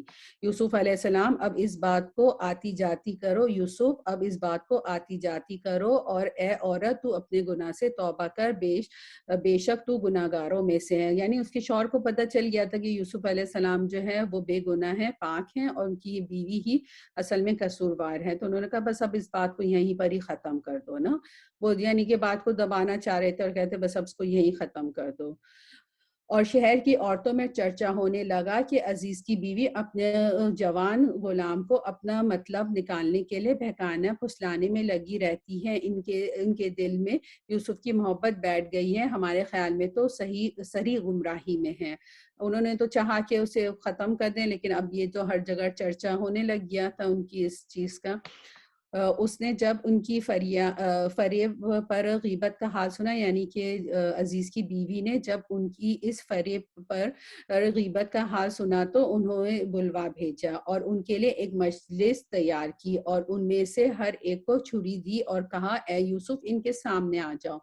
ان عورتوں نے جب اسے دیکھا تو بہت بڑا جانا اور اپنے ہاتھ کاٹ لیے، اور زبانوں سے نکل گیا ماشاء اللہ یہ انسان تو ہرگز نہیں، یہ تو یقیناً بہت ہی بزرگ فرشتہ ہے۔ یعنی کہ جب انہوں نے یوسف علیہ السلام کو انہوں نے دیکھا تو وہ بھی جو ہے ان کے حسن میں گرفتار ہو گئیں۔ حضرت یوسف علیہ السلام کو نبی کریم صلی اللہ علیہ وسلم کی حدیث میں ہے صحیح مسلم کی کہ حضرت یوسف علیہ السلام کو نصف حسن دیا گیا تھا، یعنی کہ وہ بہت ہی زیادہ حسین تھے، یعنی ان کو نصف حسن دیا تھا۔ تو اس سارے حسن سے جو ہے وہ ساری عورتیں بھی جو ہیں ان کی طرف مائل ہونے لگی۔ اس وقت عزیز مصر کی بیوی نے کہا یہی ہے جس کے بارے میں تو مجھے تانا دے رہی تھی، میں نے ہر چند اس سے اپنا مطلب حاصل کرنا چاہا لیکن یہ بال بچا رہا، اور جو کچھ میں کہہ رہی ہوں اگر یہ نہ کرے گا تو یقینی قید کیا جائے گا، اور بے شک یہ بہت ہی بے عزت ہوگا۔ کتنی ڈٹائی سے استغفر اللہ وہ بات کر رہی ہے اور اپنے گناہ کا بار بار اعتراف کر رہی ہے، اور اپنے نہ صرف کر رہی ہے اور بلکہ اپنے ساتھ جو ساری عورتیں ان سب کو بھی یہ کہہ رہی ہے کہ میں یہ اپنا مقصد پورا کر کے رہوں گی، ادروائز جو ہے ان کو قید میں ڈال دیا جائے گا۔ یوسف علیہ السلام نے دعا کی اے میرے پروردگار جس بات کی طرف یہ عورت مجھے بلا رہی ہے اس سے تو مجھے جیل خانہ بہت پسند ہے، اگر تو نے اس کا فن فریب مجھ سے دور نہ کیا تو میں ان کی طرف مائل ہو جاؤں گا اور بالکل نادانوں میں جا ملوں گا۔ تو یہاں پر جو ہے یوسف علیہ السلام جو ہے اللہ سے انہوں نے دعا کی، یہ دعا وہ اپنے دل میں کی اس لیے کہ ایک مومن کے لیے دعا بھی ہتھیار ہے۔ حدیث میں آتا ہے کہ 7 آدمیوں کو قیامت کے دن عرش کا سایہ عطا کیا جائے گا، ان میں سے ایک وہ شخص ہوگا جسے ایک ایسی عورت گناہ دے جو گناہ کی طرف بلائے جو حسین و جمیل ہو اور اس کا حسن بھی ہو اور وہ جاؤ منصب کی مالک بھی ہو، لیکن وہ اس کے جواب میں کہہ دے کہ میں تو اللہ سے ڈرتا ہوں۔ یہ صحیح بخاری کی حدیث ہے۔ تو اس میں یہ بھی چیز ہے کہ یوسف علیہ السلام نے اپنے کردار کو کا سارا کریڈٹ خود نہیں لیا. انہوں نے کہا کہ میں اسٹل کمزور ہوں, اگر اللہ نے میری مدد نہیں کی تو میں ان کی طرف مائل ہو جاؤں گا. یعنی انہوں نے اپنے جو نفس کو وہ نہیں کہا کہ میرا نفس بہت اعلیٰ ہے کہ میں سارت کی طرف نہیں جا رہا. اس کے رب نے اس کی دعا قبول کر لی اور ان عورتوں کے داؤ پیچ سے اسے پھیر دیا. یقیناً وہ سننے والا اور جاننے والا ہے. پھر ان تمام نشانیوں کے دیکھ لینے کے بعد بھی انہیں یہی مصلحت معلوم ہوئی کہ یوسف کو کچھ مدت کے لیے قید خانے میں رکھ لیں, کیونکہ اب جو فتنہ تھا پورے شہر میں پھیل گیا تھا. پہلے تو صرف عزیز مصر کی بیوی انوالو تھی, اب ساری عورتیں انوالو ہو گئی تھیں, تو وہ فتنہ اب جو تھا پورا پھیل گیا تھا. اس کی وجہ سے انہوں نے ڈیسائیڈ کیا کہ ان کو کچھ عرصے کے لیے ادھر ہی رکھا جائے, جیل میں. اب دیکھیں کہ جیل میں کیا ہوتا ہے. اس کے ساتھ ہی دو اور نوجوان بھی جیل خانے میں داخل ہوئے. ان میں سے ایک نے کہا میں نے خواب میں اپنے آپ کو شراب نچوڑتے دیکھا, اور دوسرے نے کہا میں نے اپنے آپ کو دیکھا ہے کہ میں اپنے سر پر روٹی اٹھائے ہوئے ہوں جسے پرندے کھا رہے ہیں. ہمیں اس کی تعبیر بتائیے, ہمیں تو آپ خوبیوں والے شخص دکھائی دیتے ہیں.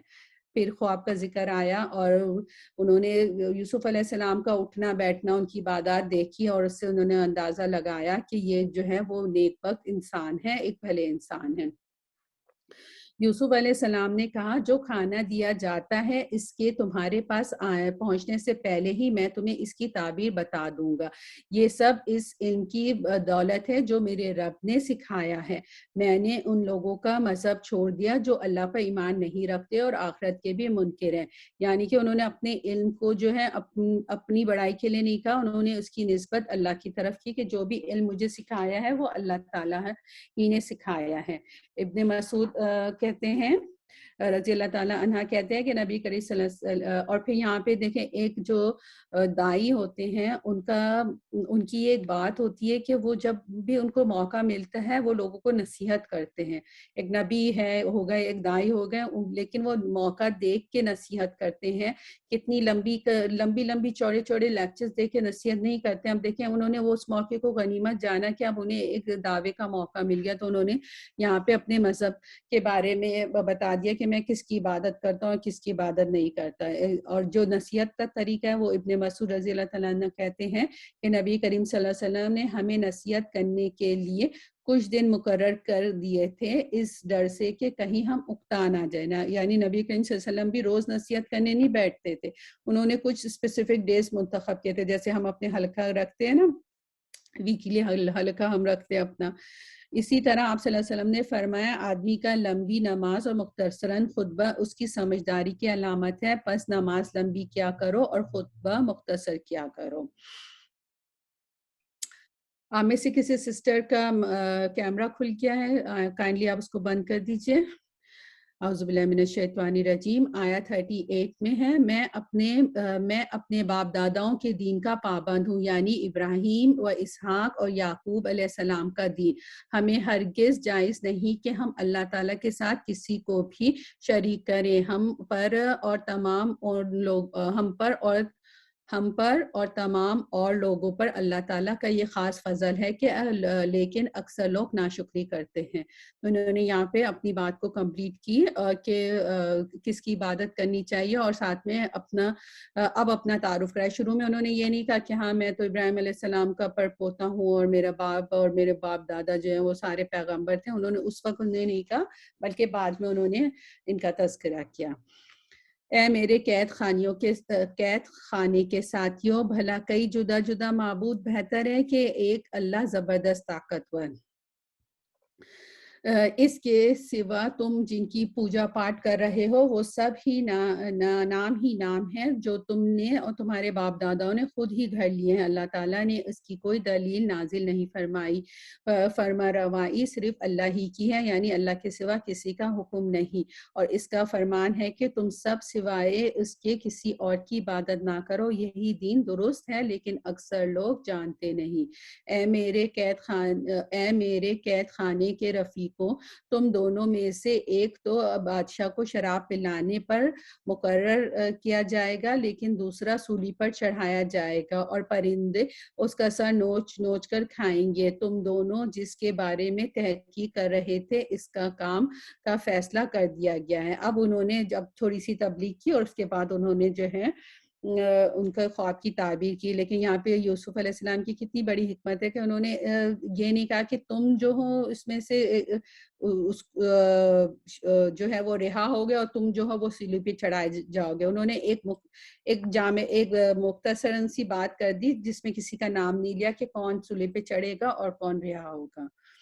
اور جس کی نسبت یوسف علیہ السلام کا گمان تھا کہ ان دونوں میں سے یہ چھوٹ جائے گا اس سے کہا کہ اپنے بادشاہ سے میرا ذکر بھی کر دینا. پھر اسے شیطان نے اپنے بادشاہ سے ذکر کرنا بھلوا دیا اور یوسف علیہ السلام نے کئی سال قید خانے میں ڈالے. یعنی کہ جا کے اپنے بادشاہ کو بتانا کہ میرے ساتھ کیا ہوا اور میں بے قصور اس جیل میں ہوں, لیکن شیطان نے بھلا دیا اور پھر وہ کئی سال تک پھر جیل میں رہے. بادشاہ نے کہا, پھر بادشاہ کا ذکر آیا کہ بادشاہ نے کہا میں نے خواب دیکھا ہے 7 موٹی تازی فروا گائیں ہیں جس کو 7 لاغر یعنی دبلی پتلی گائیں کھا رہی ہیں اور 7 بالیاں ہیں ہر اور ہری ہری اور دوسری 7 بالکل خشک. اے درباریوں میرے اس خواب کی تعبیر بتاؤ اگر تم خواب کی تعبیر دے سکتے ہو. اب پھر ایک آخری خواب کا ذکر آیا اس میں. انہوں نے جواب دیا کہ یہ تو اڑتے اڑتے پریشان خواب ہے اور ایسے پریشان خوابوں کی تعمیر جاننے والے ہم نہیں. یعنی سب نے کہہ دیا کہ ہمیں تو اس خواب کی تعمیر نہیں معلوم ہے.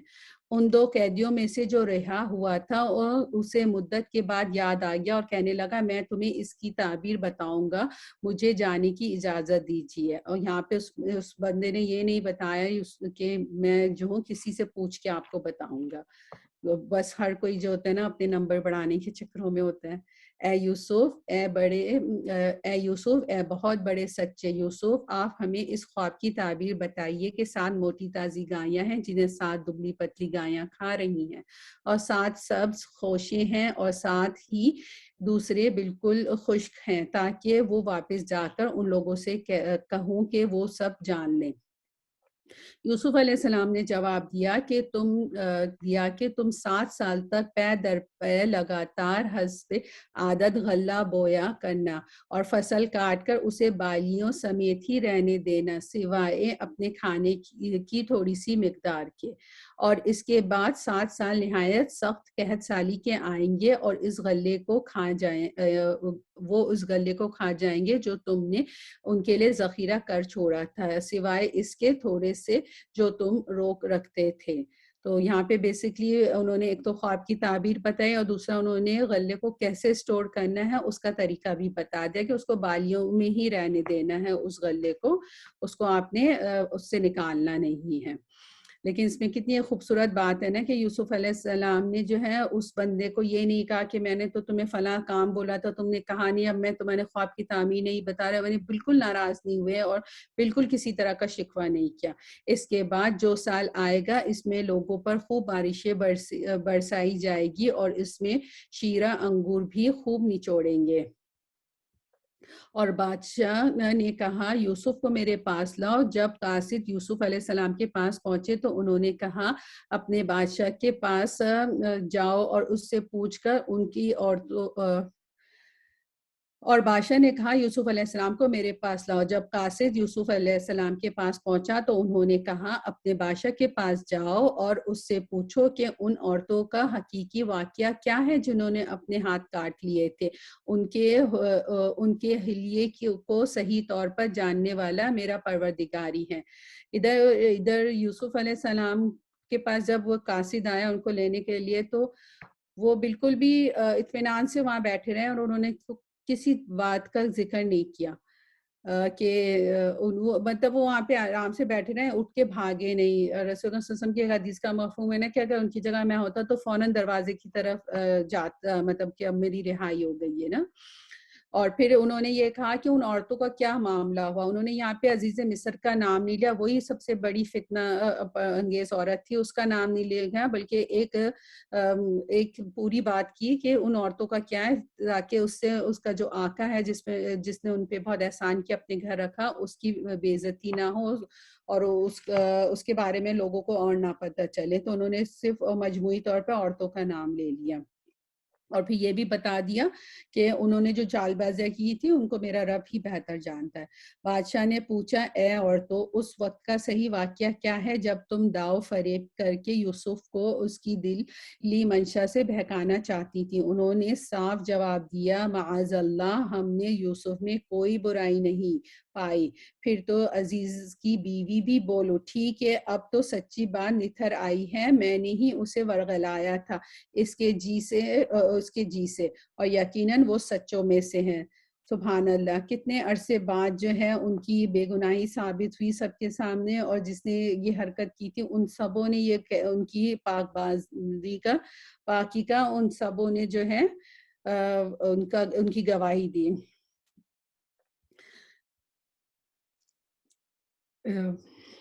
بادشاہ نے کہا, اسے میرے پاس لاؤ, میں اسے اپنے خاص کاموں کے لیے مقرر کر لوں.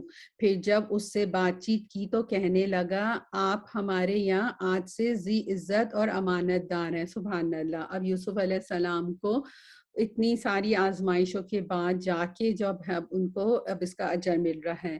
پیغمبروں کے لیے یہ بات بہت اہم ہوتی ہے کہ وہ خیانت نہیں کرتے, کیونکہ انہیں لوگوں کے سامنے اللہ کا دین کو پہنچانا ہوتا ہے نا. جیسے نبی کریم صلی اللہ علیہ وسلم کو بھی صادق اور امین کہا گیا تھا, وہ بھی خیانت کار نہیں تھے. اگر وہ اس وقت جیل میں یہ نہ اپنی پاکی کے لیے پوچھتے نہیں کہ آپ جا کے ان عورتوں سے پوچھیں کہ انہوں نے یہ سارے معاملہ کیا کیا تھا, تو جب انہیں نبوت ملتی تو وہ لوگ ابھی بھی اسی بات کو یاد کرتے نا. تو انہوں نے پہلے اپنی کردار کو صاف کیا اور سب کے سامنے اس بات کو لے کر آئے. جب ان کی کردار کی پاکی کا سب کو پتہ چلے تب وہ جیل سے آئے, اور انہیں اللہ تعالیٰ نے یہ خوشخبری دی کہ اب جو ہے ان کے قدم اچھی طرح سے انہوں نے جما دیے. تو اس میں بیسکلی ہمارے لیے بہت اچھے لیسن تھے اس واقعے میں, اور آگے اور اچھے لیسن آئیں گے. اب یہ واقعہ ختم نہیں ہوا ہے. یہ کہ اس میں جو ہے ہم نے جیسے ذکر کیا کہ ہمیں اپنے بچوں کو اس کی سٹوری سنانی چاہیے ہے, اور دوسرا یہ کہ ہمیں صبر کرنا چاہیے. صبر جمیل جو ہے وہ بہت بہتر ہے. صبر کے طریقے ہم نے سیکھے ہیں, تو یہ ہمارا ٹیک ہوم میسج ہے. پھر یہ ہے کہ ہماری نیکیاں جو ہیں وہ برائیوں کو دور کر دیتی ہیں. اگر ہم سے کوئی بھی غلط کام ہو جائے, غیبت ہو جائے, 2 رکعت نفل پڑھ لیں, صدقہ کر لیں, کسی کی مدد کر لیں, کسی کو کی طبیعت پوچھنے کے لیے فون کر لیں, شعوری طور پہ اپنی غلطیوں کو مٹانے کی بھی کوشش کریں, کیونکہ نیکیاں جو ہیں وہ برائیوں کو دور کر دیتی ہیں. اللہ تعالیٰ سے دعا ہے کہ اللہ تعالیٰ جو کچھ ہم نے پڑھا اس پہ عمل کرنے کی توفیق دے, اور جو صحیح بات نکلی ہے وہ اللہ کی طرف سے, اور جو غلط بات نکلی میرے شیطان کی طرف سے ہے, اللہ تعالیٰ ہمیں ہر بات کہنے والا بنائے. وآخر دعوانا ان الحمد للہ رب العالمین. سبحانک اللہم وبحمدک, اشہد ان لا الہ الا انت, استغفرک واتوب الیک. السلام علیکم ورحمۃ اللہ وبرکاتہ. وعلیکم السلام ورحمۃ اللہ جزاک اللہ خیر. وبرکاتہ.